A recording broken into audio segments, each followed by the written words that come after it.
우두둑 소리가 나면 시원하던데요? 라고 말씀하시는 분들도 계시는데 상태를 더 악화시킬 수 있습니다.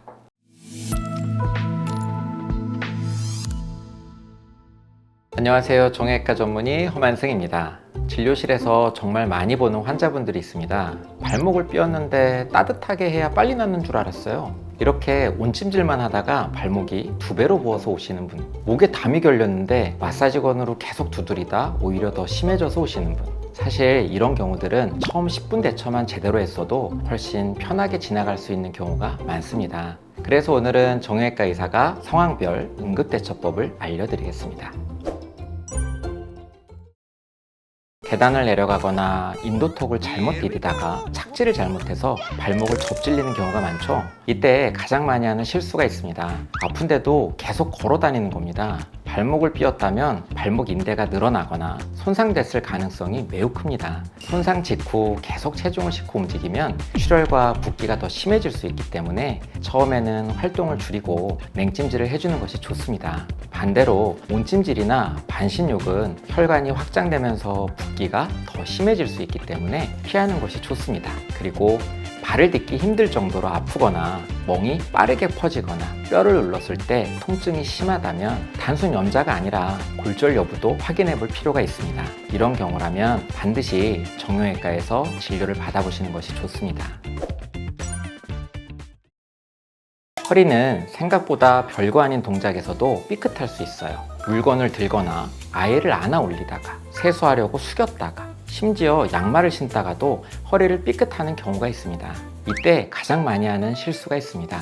가족에게 허리를 밟아달라고 하거나 억지로 허리를 꺾어서 맞추려고 하는 행동이에요. 우두둑 소리가 나면 시원하던데요? 라고 말씀하시는 분들도 계시는데 급성 통증이 있는 상태에서 무리하게 꺾거나 비트는 행동은 오히려 상태를 더 악화시킬 수 있습니다. 그렇다면 허리를 삐끗했을 때는 어떻게 해야 할까요? 가장 먼저 무리한 움직임은 멈추는 것이 좋습니다. 통증이 생긴 직후라면 냉찜질이 도움이 될 수 있어요. 얼음팩이나 냉찜질팩을 수건으로 감싸서 15분에서 20분 정도 시행하면 통증과 염증 반응을 줄이는데 도움이 됩니다. 또 많은 분들이 허리를 삐끗하면 하루 종일 누워 계시는데 이것도 좋은 방법은 아닙니다. 통증이 허용하는 범위 안에서 가볍게 걷거나 움직여주는 것이 회복에 도움이 되는 경우가 많습니다. 하지만 가장 중요한 것은 다친 뒤의 치료보다 다치지 않도록 예방하는 것입니다.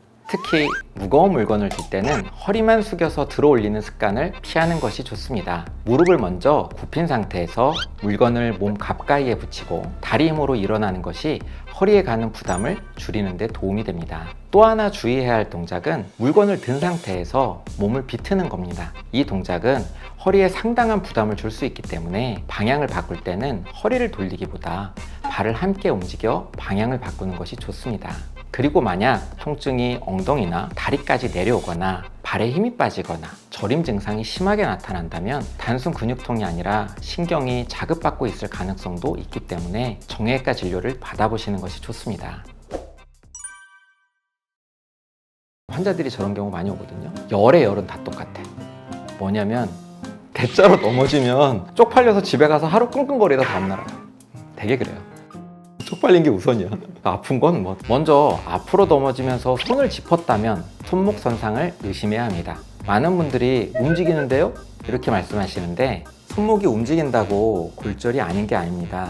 손목 끝 부분의 뼈, 즉 원위 요척골 골절이 있을 수 있고 주상골, 유구골 같은 주요 수근골 골절이 숨어 있는 경우도 있습니다. 손목이 빠르게 붓거나 물건을 잡기 힘들다면 골절 여부를 확인해 보는 것이 좋습니다. 이때는 냉찜질을 하고 사용을 줄여주세요. 괜찮은지 확인하려고 계속 돌려보거나 강하게 마사지하는 거 피하셔야 됩니다. 이번에는 뒤로 넘어지면서 손을 짚었다면 어떨까요? 이 경우는 손목뿐 아니라 어깨까지 같이 다치는 경우가 있습니다. 그래서 시간이 지나면서 손목보다 어깨가 더 아프다면 단순 타박상이라 생각하지 말고 진료를 받아보는 것이 좋습니다.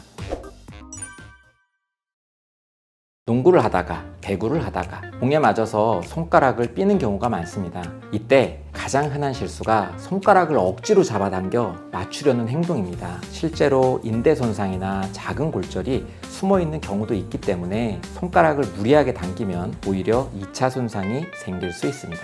손가락이 심하게 붓거나 펴고 굽히기 어렵거나 평소와 모양이 달라 보인다면 억지로 맞추려 하지 말고 가능한 움직이지 않게 고정한 상태로 검사를 받아보는 것이 좋습니다. 의외로 정말 많이 오는 증상입니다. 감기에 걸려서 기침을 계속하다가 또는 아침에 일어났다가 갑자기 목이나 등이 안 움직이는 경우가 있습니다. 대부분 근육이 갑자기 긴장하면서 발생합니다. 이때 가장 많이 하는 실수가 마사지건으로 계속 두드리기, 주먹으로 세게 누르기, 목을 우두둑 우두둑 꺾기. 오히려 근육이 더 긴장할 수 있기 때문에 절대 하시면 안 됩니다.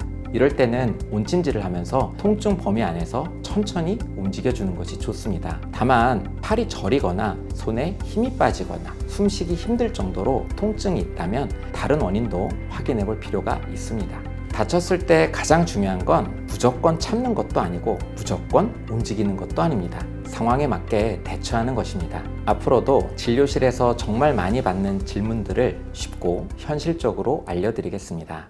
지금까지 정형외과 전문의 허만승이었습니다.